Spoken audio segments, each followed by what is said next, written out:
Hotep. So today we're going to be talking about the first initiation of Orion, and that is the Sarcophagus of Flesh, also known as the fall from purity to dust, dust being in this sense the physical plane, also the descent of spirit into matter. Very powerful terminology, from purity to dust. So the fall of your soul or your ba from the realm of purity to a land of dust, which dust is this physical reality that we are in. So in this first step, it becomes vital to crack open your sarcophagus by realizing that the physical plane is not all there is, and having that awareness fully lock into place just at how brief physical life is and how it's definitely a very, very short-lived stop on your evolutionary arc. So this is the jail of the soul. You can approach this with the myth of Seth locking his brother Osiris in a box of gold. The box of gold is the physical plane. Those shimmering walls that are very deceptive. It looks perfect and shiny and amazing, and in reality you're looking at the bars of a cage. So this initiation, not only does it crack open your sarcophagus, your blindness to the realm of spirit, but it also gives you a new lens to look at others with. So time and time again in the occult world, there's a lot of deception happening. A lot of people, whether they're occult authors, leaders in the vampire community, or anybody into spiritual topics who presents themselves as either an authority or somebody who's very deep. You can look at this and pay extra close attention to what they are placing emphasis on, what their goals are that they're chasing.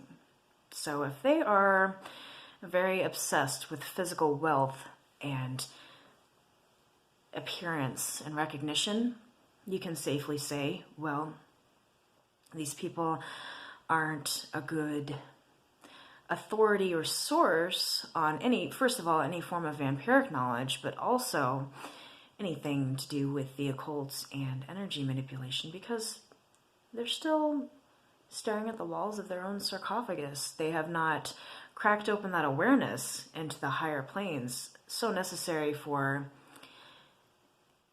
any kind of actual magical workings. So you see this a lot in the online vampire community. People that are really obsessed with their appearance, not just physically, but also appearing on television, getting that fame, getting recognized. It's like a parasitic form of like needing outside approval, not radiating like that energy from within or getting any form of that awareness from within, but instead leeching it off of others, being inherently incomplete. And we know that a truly vampiric being is not inherently incomplete. He's not, none of the damaged chakras thing or universal link to the source being severed or damaged. No, none of that. A vampiric being should be very empowered within himself.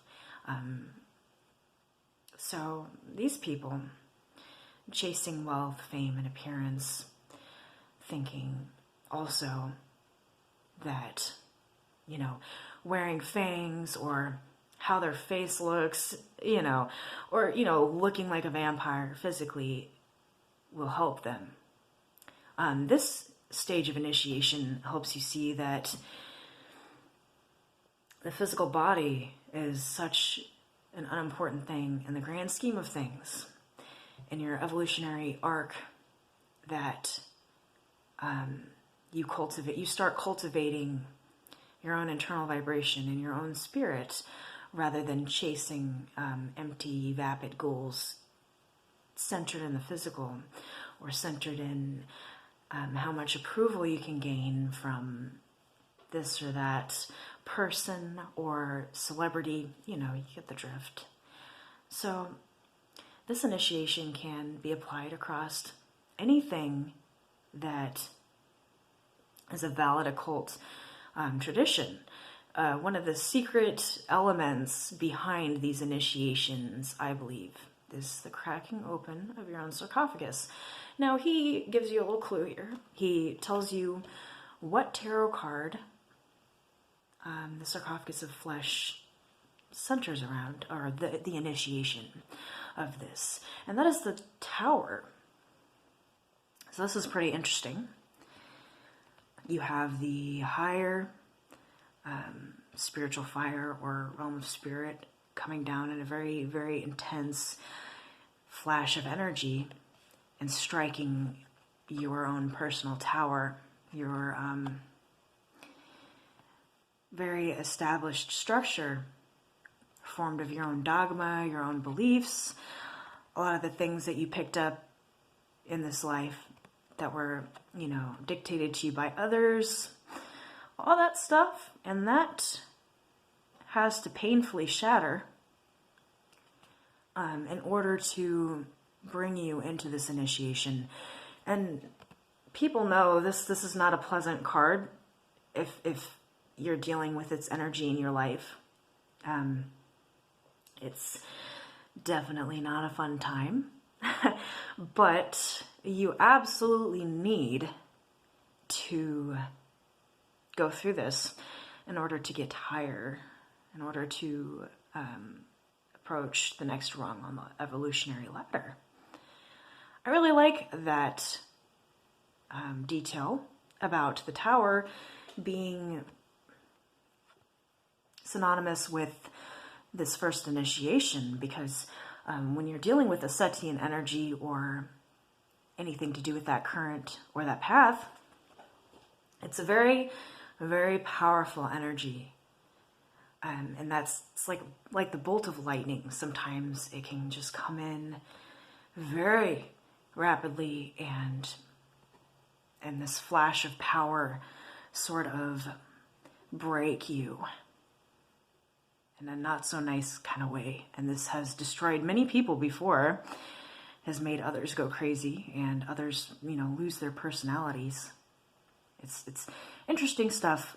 In this Book of Orion, it is warned that, the initiate is warned that every document within that book is permanent and irreversible. You can't just go back. I mean, if you approach that and you walk it and you manifest it and you go there, you cannot go back. So one of those dangers, I think, just from a personal opinion, when you're talking about the first initiation, is that awareness of the fact that there's a whole world beyond the physical plane opens you up. It opens up your senses, and then suddenly you might find anyway, that you're just able to feel all of these things and sense these things, and a lot of interesting abilities open up that everybody has naturally inside of them. I'm talking in the general sense, not in the Ascetian sense or the Anubian sense or anything specifically non-human, but the spark of divinity that lies within every single soul, lying dormant. You crack open that sarcophagus and you get this enormous expansion and this sensitivity to the world of energy. And it can kind of be very hard to balance those things if you're not careful. So going in one direction without really grounding yourself and realizing you have to balance it with the opposite thing too. So going off the deep end of the pool and going, well, life on the physical plane is just such a temporary stop in my road, and I want to just only acknowledge the world of energy work as much as I possibly can, and disconnect with my body and constantly be projecting into other realms, and all that stuff is kind of dangerous if you're not grounding yourself constantly, you're not remaining centered, keeping humble, keeping your ego in check. The powerful energy that you experience with the Ascetian teachings can easily overpower you, and it can get ugly very quickly. So I think that's one important thing for people to keep in mind when they're dealing with this first initiation. It's just like my personal opinion on something that can get pretty dangerous.